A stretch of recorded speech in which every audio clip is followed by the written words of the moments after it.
டேய் கனவா, டேய் கனவா, நான் ஆஃபீஸ் கிளம்பிட்டேன். ஆஃபீஸா? நேற்று தான் சொன்னேனே வீக்கெண்ட் அதுவும் ஆஃபீஸ் வச்சு சாவடிக்கிறாங்கன்னு. சரி அதை விட நான் லஞ்ச் வரையும் சமைச்சு வச்சுட்டேன். எனக்கு ஒரே ஹெல்ப் மட்டும் பண்ணுறியா? கிச்சனில் ஜாமான் நிறைய சேர்ந்துருச்சு, அதை வாஷ் பண்ணிவிடு. அப்புறம் லாண்ட்ரி பாஸ்கெட்டில் நிறைய துணியும் இருக்குது, அதே மிஷினில் போட்டு காய போட்டுரு.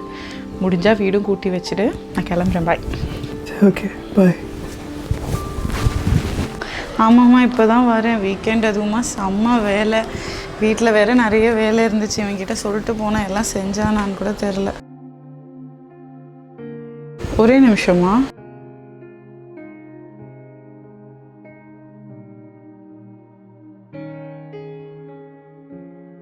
டேய் கனவா, நான் சொன்ன ஒரு வேலை கூட செய்யலை. நீ நாள் ஃபுல்லாக அப்படி என்ன தான் பண்ணிட்டு இருந்தியோ தெரியல. வாரம் ஃபுல்லாக எல்லா வேலையும் நான் தானே செய்கிறேன். வீக்கெண்ட் அதுவுமா ஆஃபீஸ் வச்சுட்டாங்கன்னு தானே இன்றைக்கி உங்ககிட்ட ஹெல்ப் கேட்டேன். இன்னைக்கு கூட பண்ணல நீ. Hello hello. ஹலோ அம்மா. என்ன ஒரு வேலையும் செய்யலையா உன் புருஷன்? நாள் ஃபுல்லாக அப்படி என்ன தான் பண்ணுறாரோ. உன் தங்கச்சி புருஷனை பாரு, எவ்வளோ பொறுப்பாக ஹெல்ப்ஃபுல்லாக இருக்கார். ஆனால் உன் புருஷன் தண்டமாக இருக்கார்.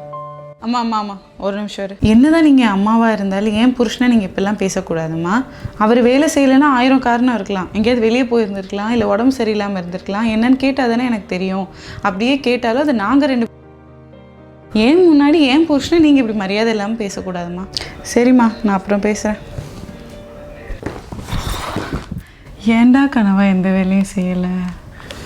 நான் காலையில் தூங்கி எழுந்துட்டு எல்லா வேலையும் செய்யலான்னு தான் மனைவி இருந்தேன். ஆனால் வீடே ஒரு மாதிரி அமைதியாக இருந்துச்சு. எப்போதும் நான் ஏதாவது வேலை செய்கிறேன்னு வச்சுக்கேன், நீ பக்கத்தில் இருந்துட்டு கைமையான்னு ஏதாவது பேசிகிட்டே இருப்பியா? அப்போ எனக்கு வேலை செய்கிற அலுப்பே தெரியாது, நான் வேலை செஞ்சுருவேன். ஆனால் இன்றைக்கி ரொம்ப அமைதியாக இருந்துச்சு. சரி, அதான் நீ வந்த பிறகு. இந்த பிறகு நீ எந்த வேலையும் செய்ய வேண்டாம், நான் எல்லா வேலையும் நான் செய்கிறேன். நீ பக்கத்தில் நின்றுட்டு ஏதாவது ஆஃபீஸ் கதை, ஏதாவது சொந்த கதை, சோக கதை ஏதாவது பேசிகிட்டே இருந்தேன்னு வச்சுக்கேன், எனக்கு வேலை செய்கிற அலுப்பே தெரியாமல் எல்லாத்தையும் பண்ணி முடிச்சிடுவேன். இதெல்லாம் ஒரு காரணமாடா? இதுக்காக உடனே எங்கள் அம்மாட்ட வீராப்பா சண்டை போட்டு வந்தேன். அதைத்தான் நானும் கேட்கணும்னு நினச்சப்ப, எதுக்கு உங்கள் அம்மாட்ட இவ்வளோ பெரிய டைலாக் விட்டுட்டு இருக்க நீனு?